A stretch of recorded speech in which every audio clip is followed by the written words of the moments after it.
Welcome back to part 2 of our Bohol adventure. If you thought the chocolate hills were already the highlight, wait until you see what's next. In this vlog, we're finally meeting one of the world's smallest primates, the adorable Philippine Tarsier, driving through the Bilar Man-Made Forest, enjoying a relaxing buffet lunch while cruising the Loboc River, visiting centuries-old churches, and ending our adventure with a mini-world tour here in Bohol. So, are you ready? Samahan niyo ulit ako as we continue exploring one of the most beautiful islands in the Philippines. Right now, nandito tayo sa Bohol Tarsier Conservation Area. Ito yung one of the places that I was really excited to visit because it's my very first time to see a real tarsier. Tara, let's go inside and hopefully makita natin sila up close. But before we enter, syempre, we need to buy our entrance ticket first. Yung entrance fee natin somehow helps support the conservation of these amazing animals and their natural habitat. Alright, tickets are ready. Let's head inside. Pagpasok pa lang, this is the first thing that will welcome you, the iconic sign. Ang gandang pang-welcome, di ba? Of course, hindi pwedeng hindi tayo mag-stop dito. Every trip deserves at least one photo to remember the experience. I'm excited na. Let's continue walking and see if we can finally spot one of Bohol's most famous residents, the adorable Philippine Tarsier. One thing I also like about this place is that it's not just a tourist attraction. It's actually a protected conservation area where the tarsiers can live peacefully while visitors get to learn more about them. I have seen a lot of photos and videos of them online, but I think seeing one in real life is going to be a completely different experience. Wait! Ayun na siya! Wow! Ang liit pala talaga niya in person. Honestly, I wasn't expecting them to be this tiny. Ang cute niya. Nakakapit lang siya sa maliit na branch habang natutulog. Look at those eyes. Kunting information lang to share na yung Philippine Tarsier pala is considered one of the smallest primates in the world. Some of them only weigh around 80 to 160 grams. Imagine that. Parang timbang lang ng isang maliit na apple. Most of the tarsiers we're seeing right now are sleeping because daytime is their resting time. Medyo sensitive sila na animals, kaya bawal hawakan at bawal din silang gambalain. I'm actually surprised na ang galing nilang mag-camouflage. Kung walang guide, baka hindi ko talaga sila makita. Every few meters, may isa or dalawang tarsiers na nakatago sa mga leaves. It's like playing a real-life treasure hunt. And those giant eyes aren't just for cuteness. Since they're nocturnal animals, they need those huge eyes to see really well at night while hunting insects. Isa pang amazing fact is they can rotate their head almost 180 degrees. Imagine kung kaya rin nating gawin yun. Hindi na natin kailangan lumingon ng buong katawan. I think we've already seen around 7 or 8 tarsiers, and honestly, each one looks adorable. This is such an unforgettable experience.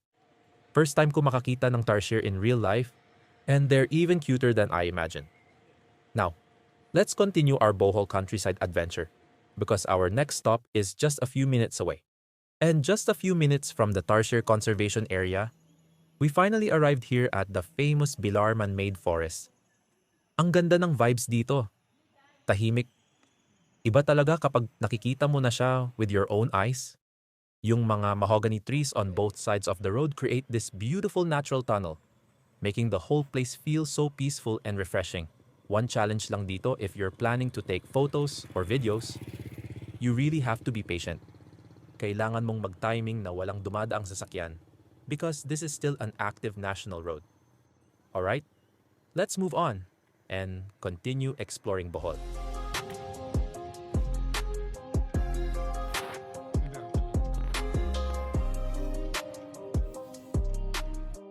And we are now here at the famous Loboc River Cruise, one of the top tourist attractions here in Bohol. Of course, before we head inside, picture muna tayo. Now let's get our ticket. I have to say, I'm really impressed with the place. Ang linis, ang spacious, and very well organized ang kanilang ticketing and waiting area. Hindi siya crowded, and everything is easy to find.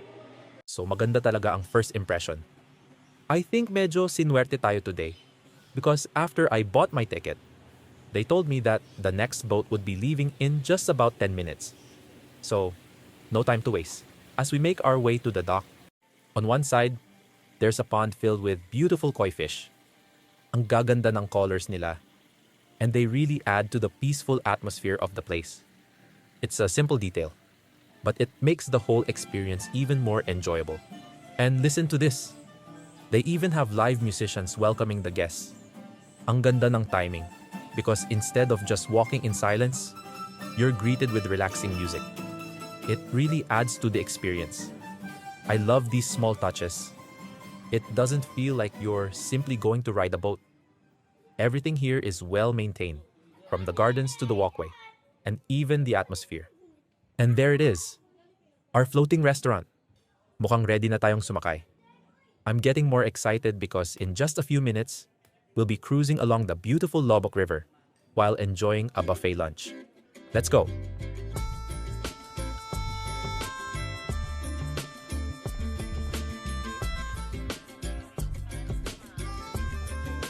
And we were warmly welcomed by the staff, and he assisted us to our table.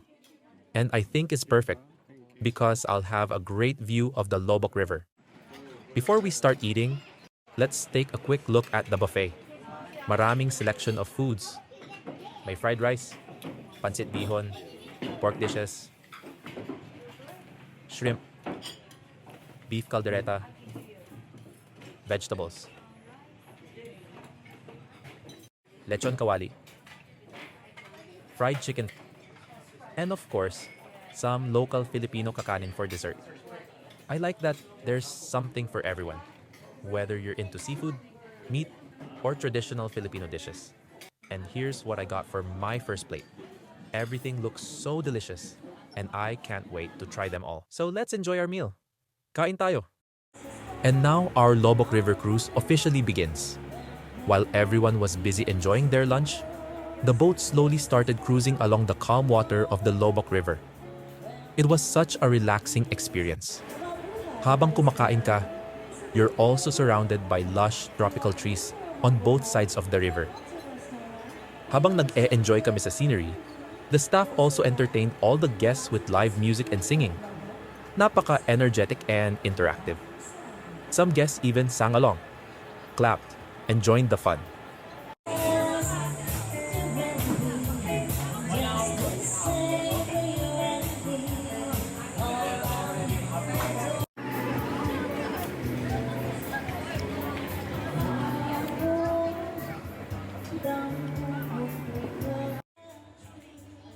Ang presko ng hangin, ang tahimik ng paligid, and the scenery is just breathtaking. And what I really love about this cruise is that it's not just about the food or the beautiful views. This is definitely one of those moments where you don't have to say much. Sometimes, it's nice to just put the camera down for a while, sit back, enjoy lang yung view, and appreciate how beautiful nature really is. Napaka-peaceful ng surroundings, ang fresh ng air, and the calm river make this cruise such a relaxing experience. Oh, look at these kids over there.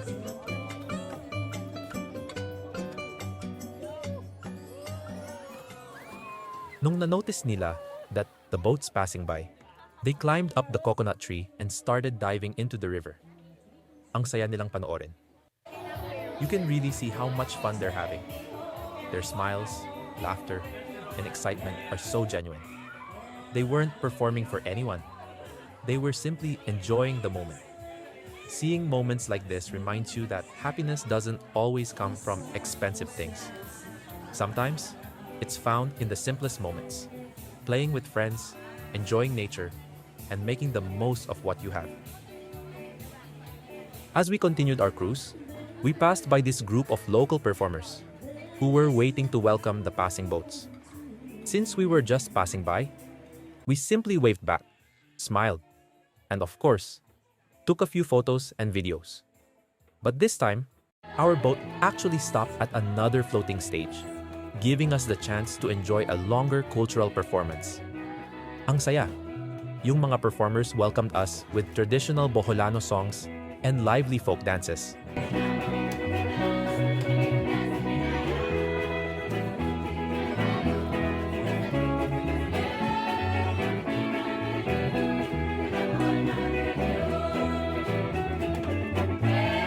Ang ganda nilang panoorin. You can really see the passion and joy in every performance.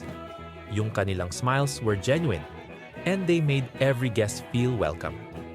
One thing na gusto ko about this cruise is that it's not just about enjoying the beautiful river. It also gives visitors an opportunity to experience the local culture and traditions of Bohol. It's like having a mini cultural show right in the middle of nature. Mapapansin mo na meron silang donation box where guests can leave a tip if they'd like to support the performers. It's completely voluntary, but it's a wonderful way to show appreciation for their talent, hard work, and for helping preserve their local culture through music and dance. We stayed here for a little while because the performers started inviting some of the tourists to join them on stage. And surprisingly, a lot of them were game.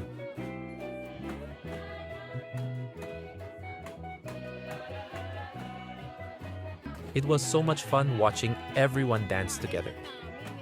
At first, some guests were a little shy, but after a few minutes, they were already laughing, smiling, and enjoying the performance. Yung atmosphere became even more lively, and you could really feel the positive energy all around. After an amazing performance, it was finally time to continue our cruise. We waved goodbye to the performers as our boat slowly pulled away. And just like that, our boat slowly continued cruising along the peaceful Loboc River. Habang papalayo kami, unti-unti na ring humina yung music, but the experience definitely stayed with us. I really enjoyed this part of the cruise because it's more than just admiring the beautiful scenery. Hindi lang siya about the river or the buffet lunch. You also get to experience the local culture, enjoy the music, watch the performances, and even interact with the locals. That's what makes this experience extra special. It's amazing how music and dance can bring people together. Kahit iba-iba ang nationality ng mga tourists, everyone was smiling, waving, taking videos, and simply enjoying the moment. For me, this is definitely one of the highlights of our Loboc River Cruise. Hindi lang maganda ang lugar, but the warmth and hospitality of the Boholanos made the whole experience even more memorable.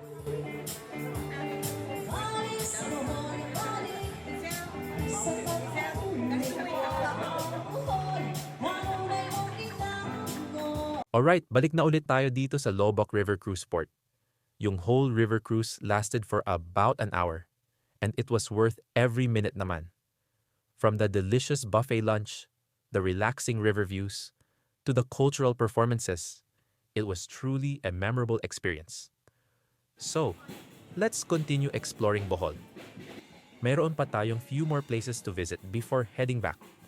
I just need to make sure na andun na ako sa seaport by around 4 p.m. because that's the departure time of my fast ferry back to Cebu.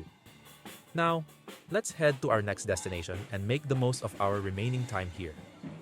And our next quick stop is the beautiful Baclayon Church, another historical landmark here in Bohol.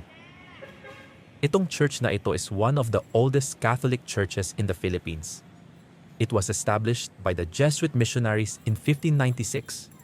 Imagine, this church has been standing for more than 300 years. This church was damaged during the 2013 earthquake, but thankfully, it has been carefully restored while preserving its original beauty and historical charm.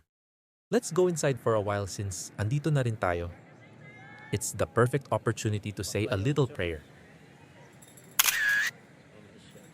I always find churches like this very peaceful. The atmosphere is so calm and solemn. Whether you're religious or not, it's one of those places where you can simply pause, for a moment, reflect, and appreciate the history and faith that have been preserved for centuries.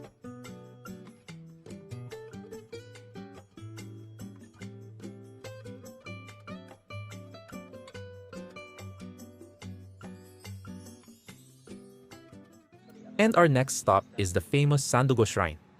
Itong monument na ito commemorates the historic blood compact, or Sandugo, between the Spanish explorer Miguel Lopez de Legazpi and the Bohol chieftain Datu Sikatuna in 1565. It's recognized as the first treaty of friendship between Filipinos and Spaniards. It's a quick stop, but definitely worth visiting, especially if you love history. Plus, the monument overlooks the sea, making it a nice place to take a few photos and enjoy the view. And with that, let's head to our final stop before making our way back to the seaport. Alright guys, before we head back to Cebu, we made one last stop here in Bohol. And welcome to Bohollywood, also known as the Mirror of the World. If you're looking for a place where you can see famous landmarks from different countries in just one location, this is definitely worth checking out. It's a fun stop, especially if you enjoy taking photos and seeing replicas of some of the world's most iconic attractions. Pagpasok pa lang natin, ito kaagad yung bumungad sa atin. The Eiffel Tower and the Leaning Tower of Pisa. Siyempre, hindi mawawala ang picture taking. Ang ganda rin ng pagkaka-landscape ng place. Everywhere you look, there are colorful gardens, well-maintained pathways, and different attractions. It really feels like you're walking around a mini world park. Kahit saan ka lumingon, parang may bagong landmark na pwede mong i-explore at picturan. Next, we have the Statue of Liberty. Hindi man ito yung original sa New York, but it's still a fun spot for photos. If you don't have a visa yet to travel around the world, pwede mo na dito. At least, parang naka-world tour ka in just one afternoon. And that's what makes this place enjoyable. In just one visit, you'll feel like you've traveled across different countries without leaving Bohol. Now, andito naman tayo naglalakad sa replica ng Golden Gate Bridge. Hindi siya kasing haba ng original of course, but it's still a nice spot to walk around. Once you're on top, you'll get a beautiful panoramic view of the whole park. Makikita mo halos lahat ng attractions from up here, including the giant Bohollywood sign and the impressive Christ the Redeemer statue standing proudly on top of the hill. Ang ganda rin ng view from here, so don't forget to take lots of photos. As we continued exploring, we came across these giant stone heads. They look very similar to the famous Moai statues from Easter Island in Chile. Ang astig nilang tingnan in person. And right beside them is another famous landmark, the replica of Mount Rushmore National Memorial from South Dakota, USA, featuring the faces of 4 iconic US presidents. It's amazing how they managed to bring together so many world-famous landmarks in one place. As we explored more, akyat ulit tayo. I noticed there are still so many landmarks scattered all over the park. Every corner has something different to see, so parang hindi ka talaga mabobore habang naglalakad. Ito naman, parang nasa Greece tayo. Lined up dito yung classical Greek statues, leading all the way to an Acropolis-inspired structure. Ang linis ng area, and there are so many nice spots for photos. Kahit simpleng lakad lang, you'll find yourself stopping every few minutes because there's always something interesting to look at or another picture-perfect background waiting for you. It really feels like you're taking a mini trip around the world without even leaving our country. Alright guys, this marks our final stop here in Bohollywood. It's now time for us to head back to the seaport. It's been such an amazing day, from visiting the Chocolate Hills in Part 1 vlog, and now ending our adventure here at Bohollywood. Every stop gave us a different experience and made this trip even more memorable. If you enjoyed joining me on this adventure, don't forget to subscribe. Maraming salamat for spending your time with me. Until our next adventure, keep exploring, keep traveling, and always remember, life is too short not to see the world. This is Doc June of Thrifty Doc Diaries. See you on the next vlog. Bye everyone.